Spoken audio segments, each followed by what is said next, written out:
Hi, guys. Welcome to the recap show. Today's movie recap will cover a 2019 romance thriller movie named Jodi Arias, Dirty Little Secret. Sit back, grab a drink, and enjoy. In the movie's first scene, Travis Alexander takes pictures of a beautiful woman he's in bed with.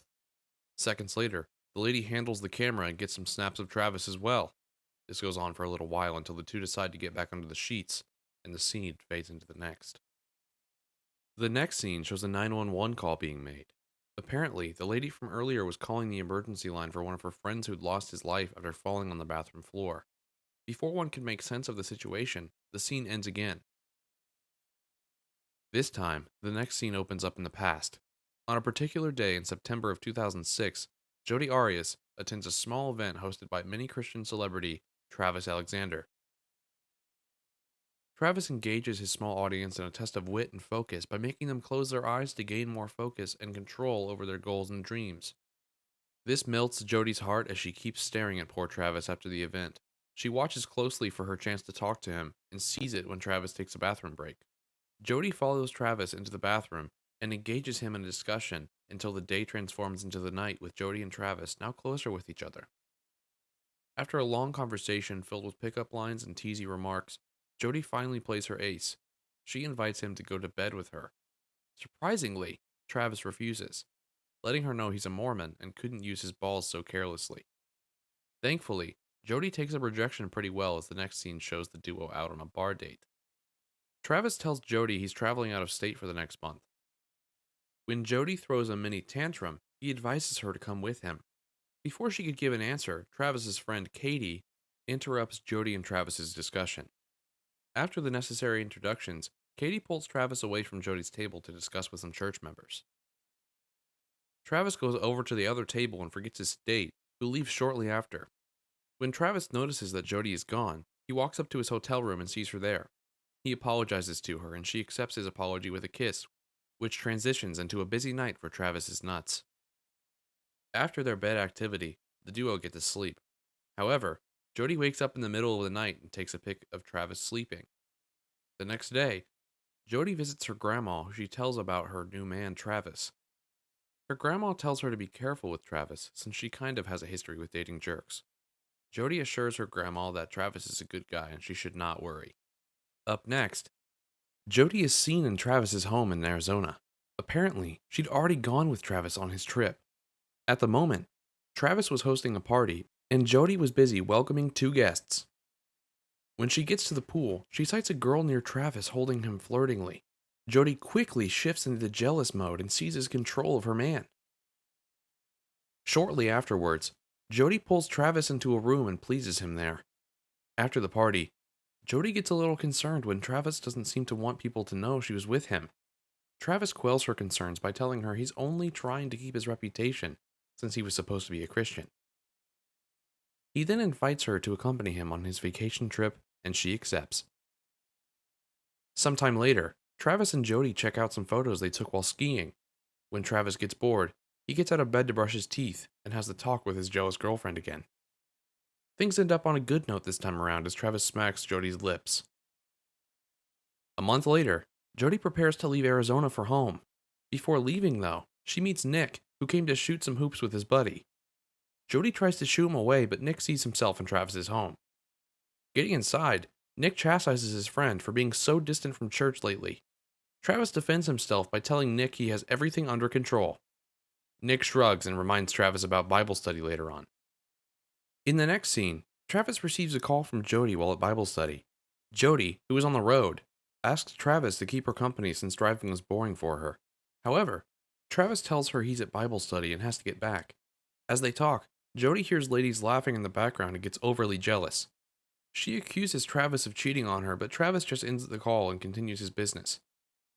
This makes Jodi angry as she smashes her phone and turns back to Travis's house. She gets there at night and surprises Travis, who was sleeping.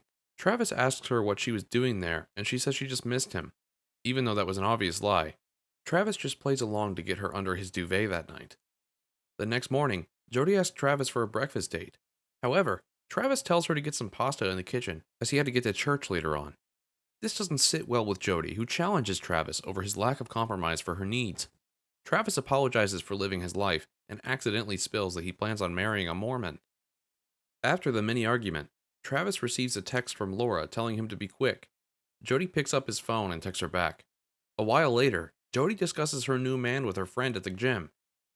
Her friend advises her to move on from him, but Jody keeps finding ways to defend her relationship with Travis until she receives a text from her supposed boyfriend, telling her she shouldn't have snooped around on his phone. By November, Travis gets a visit from Jody at a party. The two get together and do some romantic activity near a pool. As they touch each other's bodies, Jody tells Travis she was ready to convert to being a Mormon for Travis. After a cross scene of Jody getting converted, Travis discusses Jody's baptism with two members of the church on a sunny afternoon. The duo tell Travis about Jody being a little bit too obsessive over him. Unknown to the three, Jody was eavesdropping. Upon seeing her, Travis rushes inside and tells her to put some clothes on. However, Jody throws a fit, saying he doesn't treat her like his girlfriend. Travis tries to wash off any impending argument, but Jody walks upstairs, angry at her man. Travis follows her and tells her about her irritating jealousy. Their argument is interrupted by a text from Maury. Jody picks up the phone to text again, but Travis yanks the phone out of her hand and breaks up with her. Jody's world collapses, and she just walks out with her bag in her hand.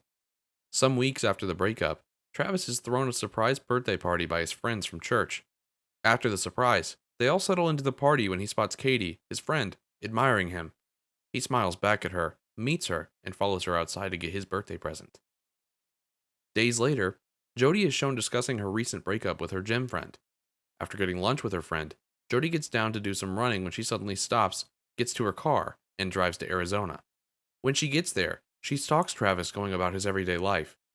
Over the next couple of scenes, she's seen taking pictures of Travis and Katie taking ice cream. Eventually, she presents herself to Travis in a supermarket wearing shorts and a revealing camisole. Travis, who's just as surprised as we are that she's in town, congratulates her for moving to Arizona. Jody apologizes and practically invites herself over to Travis's house later on. Like any other man, Travis gets down to take another bite of Jody's body. After the bed thingy, Travis tells Jody they're just having fun, nothing more. Jody oddly comes to terms with this and leaves for the bar in a few hours. At the bar, Jody invites a man over to her table and repeats the afternoon's history. Meanwhile, Travis, who is working at the moment, receives photos of Jody and the man she met in the bar. This frustrates him as he insults her over a chat. Jody retaliates, and this turns into a back and forth chat, which ends with Jody on the losing side. To pay Travis back in his coin, Jody hacks into Travis's computer and destroys his life. She sends incriminating photos and texts to Katie and his boss. After apologizing to both parties, he takes Katie out to dinner to table out his sins. Unknown to him, Jody was in the shadows stalking the duo. When Travis gets out of the diner, he finds out his car's tire has been punctured.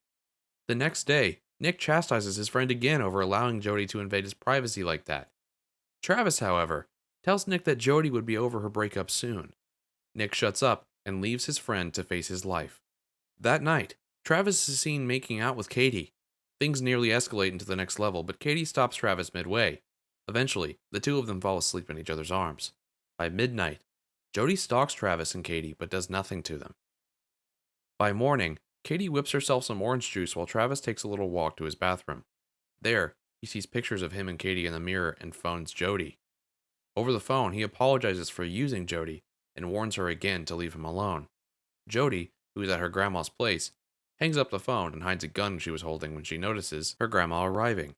She greets her Nana, who tells her about the weird behavior she's been exhibiting lately. Jody assures her Nana she's all good. Up next, Katie receives a letter from Jody telling her to stay away from her man Travis. This brings tears to her eyes as she reports to Travis immediately. In the next scene, Travis calls Jody for a meeting and threatens to call the cops on her if she doesn't stop ruining his life. Jody, on the other hand, tells him he has to accept the fact that she's the one he wants.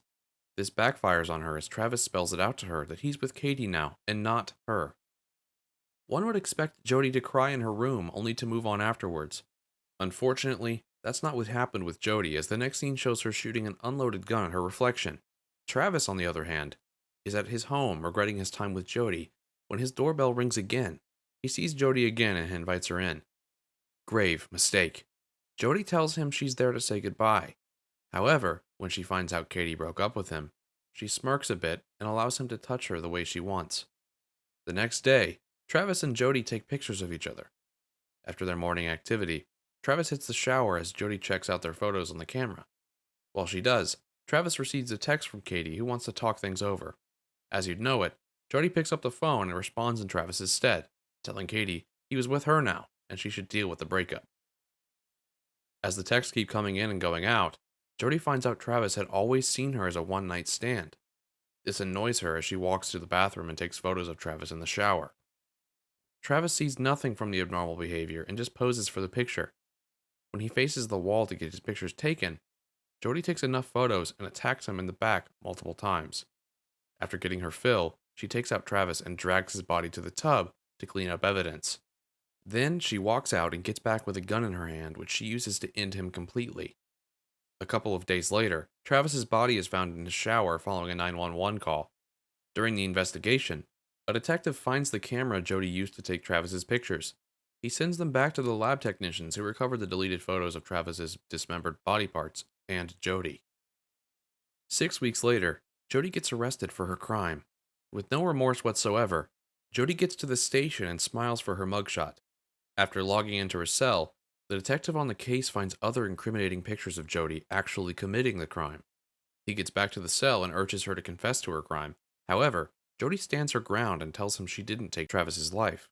The detective tells her she's been caught and that it's over for her. Weeks later, Jody stands in front of a jury to defend herself from her accusers. While facing the jury, she irritatingly lies in front of everyone, telling them Travis attacked her so she had to retaliate and take him out instead. She even went as far as accusing Travis of being an abuser and enjoying himself to a picture of a little boy on the day of the termination. Things don't go well for Jody as the next few court hearings just seem to point at Jody brutally taking out Travis Alexander. By the time the jury came to a decision, they found her guilty. Back in her cell, Jody asked Travis's apparition why he couldn't just love her back. Travis tells her he couldn't stand her jealousy. In the ending scene of the movie, Jody sings a song in front of her inmates while reminiscing over the loving times she had with Travis. The movie ends as Jody smiles into nothingness as she finishes her song. In a post-credit scene, we're shown information that, till this day, Jody still awaits a sentence. Thanks for watching, guys. Don't forget to like, subscribe, and turn on notifications to receive future recaps.